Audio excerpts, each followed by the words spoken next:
He's very clearly a delusional megalomaniac who just thinks he can do whatever the hell he wants. And then he said that I should enjoy my job while I still have it, which to me sounded like a threat. The only way he would increase pay is if I admitted to committing voter fraud.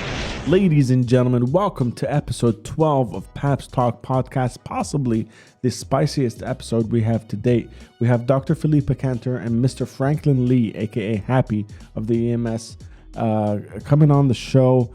And they're not only talking about the pay reductions that's been happening in the medical industry, but they're also diving deep into why that happened, their personal history with Max Thoroughbred, their thoughts. This is an honest and very open conversation. We also get to learn a little bit about their own personal histories and their backgrounds. Let's get into it. Hit that motherfucking intro.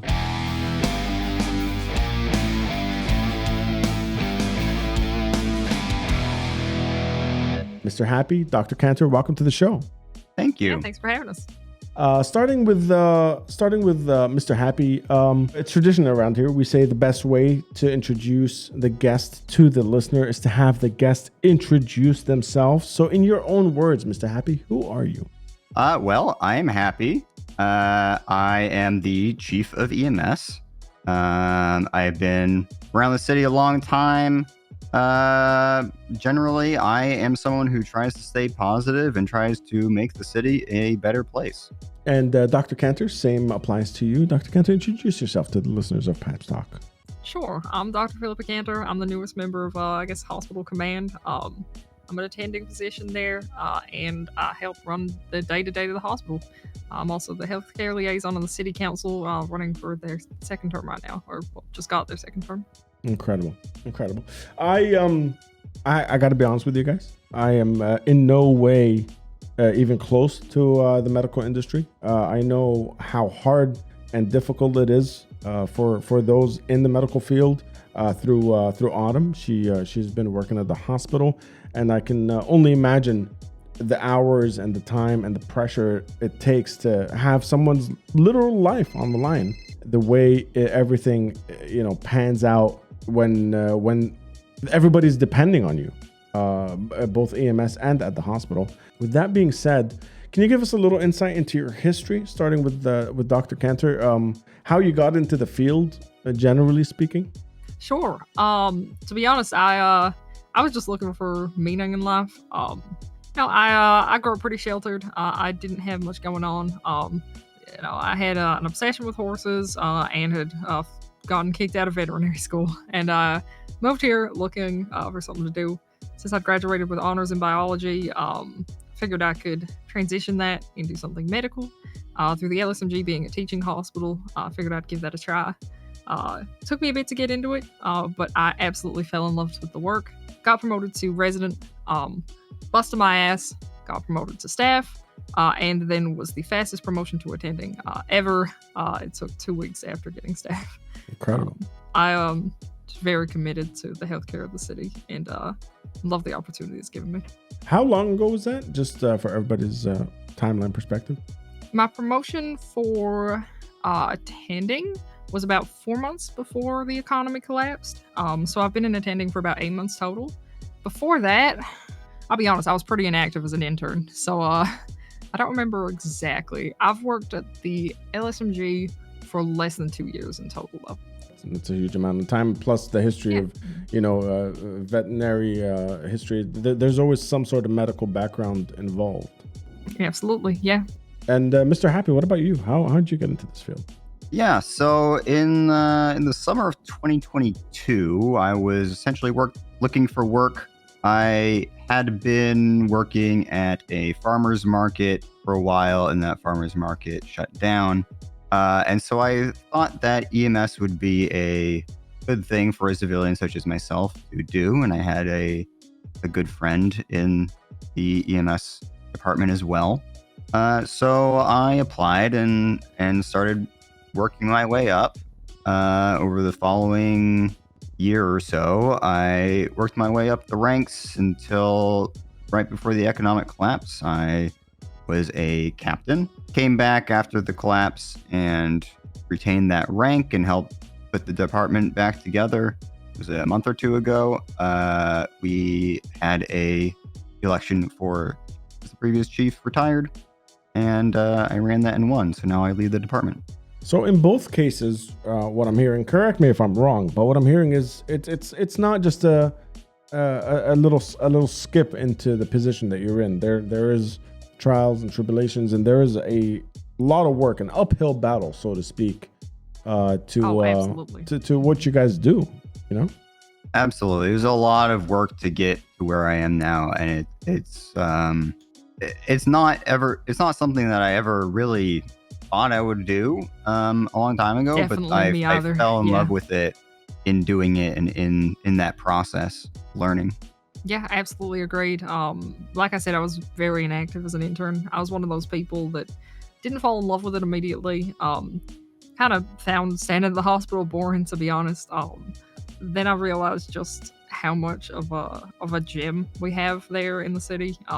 So many amazing people come in and out every day. So many amazing people work there, and I just wanted to make sure that continued. It's difficult to talk about this because, generally speaking, the industry that you guys threw yourselves into, the industry that you guys have fallen in love with, has been somewhat selfless. It's something where you guys not only put a lot on the line, including your time and stuff, but it does take a lot to really help somebody. The things that you see on a daily basis is not the average person's 9 to 5, and compensation for something like that is something that's not really talked about often. Starting with you, Dr. Canter, how, if at all, was the topic of compensation back in the day before the economy collapsed, or even when the gates opened up and everything was moving, was that even on the forefront of what you did, or was it just I'm just going to do what I do, and the money, the compensation is whatever we can get?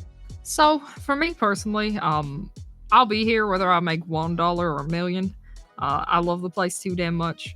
However, it has been a discussion since we very first moved back here, with a lot of people requesting higher pay. The job that we do isn't pretty. It's extremely hard, and takes a hell of a lot of time and commitment to gain the experience to do the things that the city needs. Not to mention we're confined within the four walls, right? We can't go anywhere. We can't really do much. There's a lot of reasons why people from the very start were requesting pay raises. Me and Malton specifically pushed very hard for increases for medical staff and lawyers, respectively. Mm-hmm. We did land on pay increases to around $725 for EMS and $700 for us. Or no, it was $725 for us, $800 for EMS, I believe. Don't remember where cops landed. And that was good. That was a good discussion. Made a lot of progress. Things have obviously changed significantly since then a few times. Mr. Happy, the same question goes to you. That not a lot of people know the intricacies of the financial system when it comes to the EMS, but what's your thought process going into this? My thought process, the first time that I ever had a dead patient, it was a coworker. What EMS and doctors experience every day can be very traumatic. We do this because we love the work and we love helping people and we want to make the city a better place, but it is traumatic. One of the simplest ways that people can help cope with that is by having small personal comforts. Things like a home, a vehicle that they can call their own, right? These sort of things that everybody in the city works to get money to purchase, and they can call their own. That is what I want to provide for my EMS, because without those things, we are less capable of helping the people in the city and doing our job, because then our traumas just compound upon each other and eventually drive us into the ground. And I mean, that's fair enough, but not only is it just about your personal comfort in terms of helping people. I would like to argue the fact that, a good day's work is worth a good day's pay. Would you not agree? Absolutely. A lot of people will tie that to how much they're valued, right? If they are paid well, that is saying that the city and the government values them and their work. Absolutely. And it can be very demoralizing if they're not paid. And on top of that, EMS has some overhead costs with our ambulance repairs. And, if someone drowns in the middle of the Alamo Sea, we'd like to be able to purchase a scuba tank to go and help them. And that costs us money. So the pay also has to do with just the costs of us doing our work. Yes, that is something that we are lucky that we don't have to experience from the doctor side. There aren't any extra costs associated with our job, so we are lucky that even at this significantly reduced pay rate, we are able to maintain our general normal workflow. That is not an option for EMS. So we've been putting out tip jars, we've been fundraising for them. People have been coming in and just offering me cash because they feel so bad about what's happening, and I just go hand it to the nearest EMS I see because I know it's fucked. It really is. I'll be honest with you. This is one of the things that I personally did not know about up until researching for this episode. And I don't know how many people out in the streets, just your everyday Joe, understands that the EMS, you guys are flying past trying to save a life. I mean, they might bump into that fucking vehicle. Something might start smoking. They don't realize that you guys are paying for that. That cost falling on your shoulders. Exactly. Yeah. So a standard repair at most shops typically costs around $1,500, and our current pay rate, that is 6 hours of work, which is longer than the average shift for most medics. Oh my God. 6 hours. So we mentioned current rate. Oh, something happened outside. Let's talk a little bit about the peaks and valleys. It's not something that a lot of people are comfortable with talking about, but let's talk a little bit about the peaks and valleys of the salary here. We talked about how you guys got into it, why you guys are doing it, the love for it, the fact that you would do it whether it's $1 or $1 million. Dr. Canter, how does it make you feel when something like this happens and pay is reduced for medical professionals? To be frank, I'm very angry. I am comfortable talking about it now. I tried to play nice my entire first term, despite Max never doing the same. So now I will be very open and honest about everything that's happening. It's very clear to me that our pay got hiked to the fucking sky to pay for votes. And then the moment we didn't entirely fall in line, despite the fact that he won the election, we all got punished for it. This is just very clear corruption. He's very clearly a delusional megalomaniac who just thinks he can do whatever the hell he wants. And it is exhausting. I tried to speak to him about it. He very clearly stated that the only way he would increase pay is if I admitted to committing voter fraud, which I have not done, for the record. And would gladly discuss with anyone who has concerns. However, he wants me to admit to this so that I can be charged with a felony and be removed from the council, and someone who might potentially oppose him will be removed. It is a clear attempt at a power grab, and that is all. Can we dive a little deeper into that? What is the claim exactly? Sure. To summarize, and I'm sure he'll disagree, is my husband made a joke against another candidate, Ledson, who is our friend, to be clear. This joke at his expense about how he has left the hospital, gone to be EMS, and come back.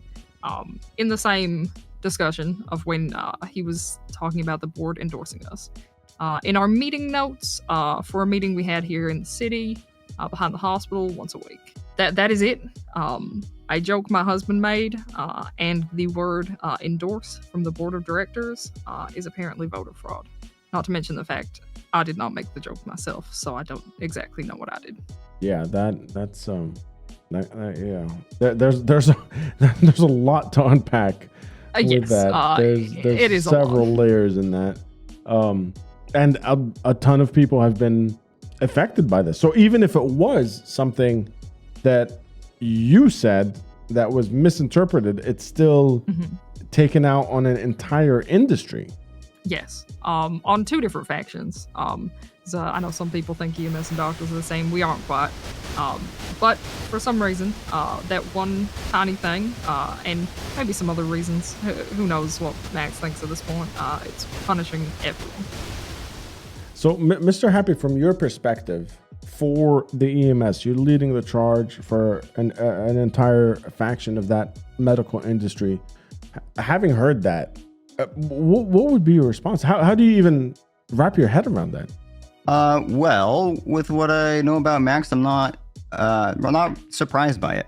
The day before polls closed, Max drove up to me and asked me who I had voted for, and I declined to comment because I didn't want to talk about that kind of thing. I haven't talked about my views with anybody. I think in my position, I have a lot of influence and I want people to make their own decisions. And also I wanted to be able to work with whoever won the election without any animosity. His response to this was to say, oh, okay, in a way that indicated that he interpreted that as me not voting for him. And then he said that I should enjoy my job while I still have it, which to me sounded like a threat. After the election, I called him to congratulate him, and he indicated that he interpreted my comments the day before as me not voting for him, and then informed me about the pay decreases and hung up the phone. I am not surprised that he is lashed out at other people as well. It seems to be a common way of operating for him. You are not fully on his side, then he will make life miserable for you. Yes. More to add real quick with the endorsement thing. Last night, Max and Siobhan were trying to make the point that the word endorse means to force someone to vote for you, which if they've ever once picked up a dictionary in their lives, no, it does not. And also, in the first election, they were real happy to request that the LSMG endorse Max, which we actually did do that first time around. I did not hear any such complaints then. Yeah, I honestly, you guys have the podcaster speechless, which is probably the first time that I'm a little out of words. What is the solution? How do we go from here? Because let's give everybody the benefit of the doubt. Let's say there has been a misunderstanding. Let's say there is miscommunication and there might have been some animosity, and we want to right the wrong. It's an industry of people. How do we move? Where do we go from here? I can't even wrap my head around that. This is twofold for right now. Currently the plan is just weather this as best we can. To the wider public of Los Santos, I hope you all know that we will continue to do our jobs, because despite what one asshole is trying to do in demolishing all of the emergency medical care that everyone needs daily, we do give a shit. We will be there no matter what. EMS have actually been holding it the fuck down, which I've been surprised by, since they literally have to pay to be on duty currently.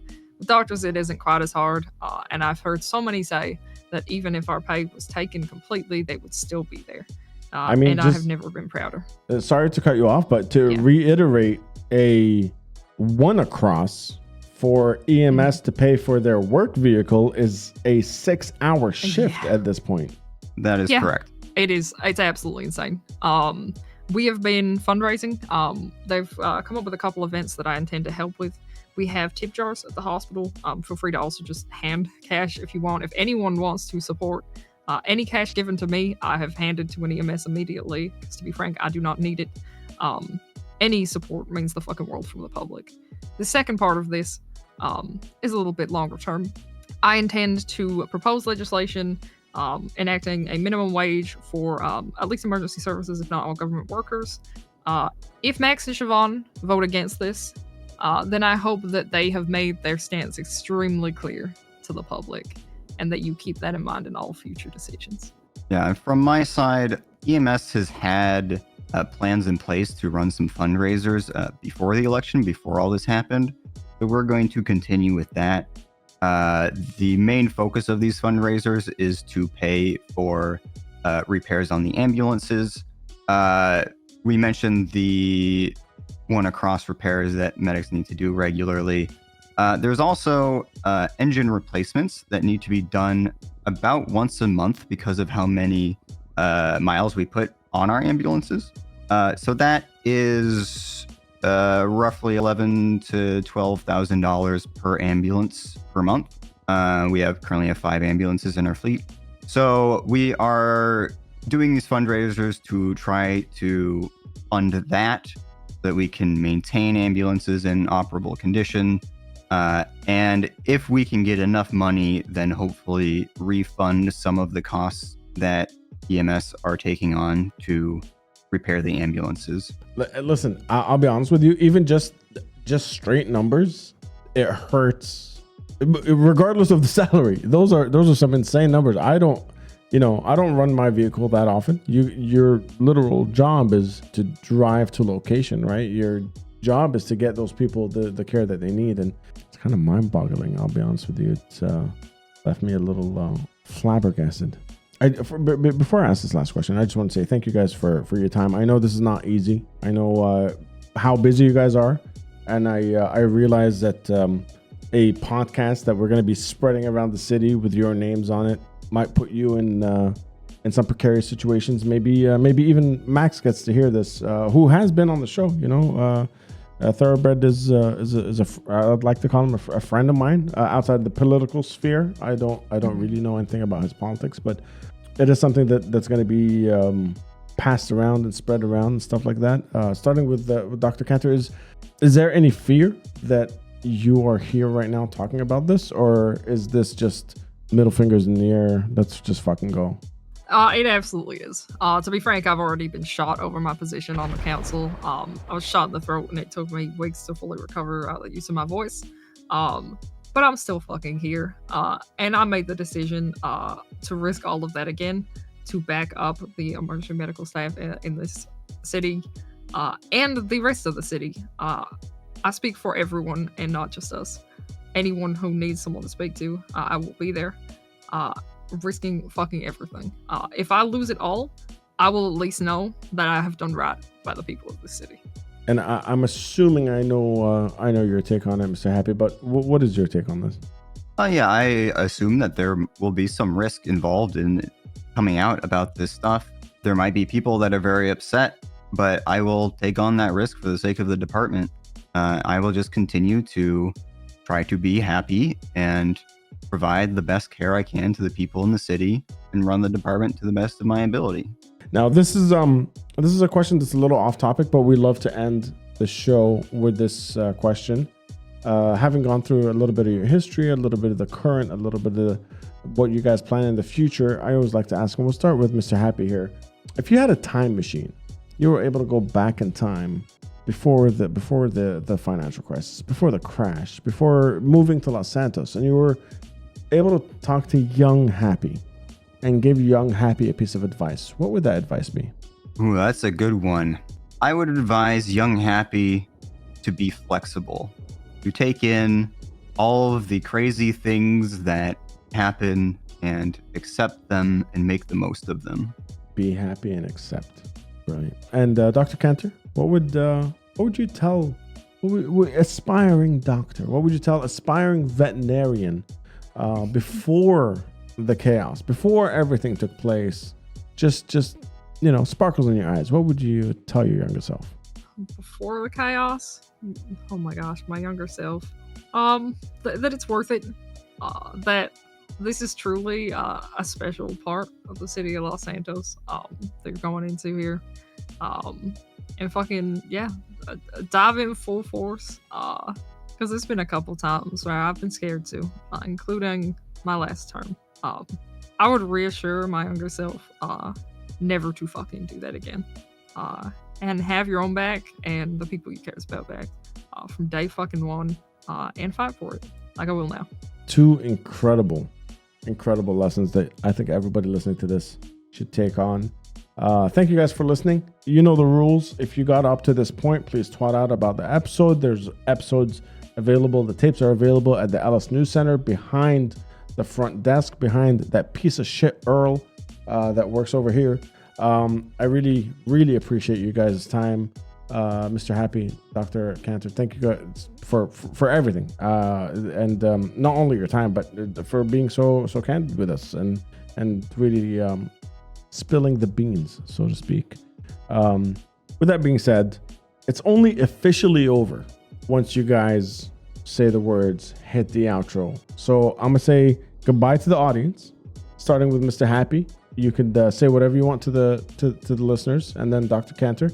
And then when you guys are ready, I want you to count down and say the words, hit the outro. And that's when we'll officially end it. So the mic is yours. I'm out. Thank you guys for listening. This is Johnny Paps. I appreciate you guys for supporting the podcast.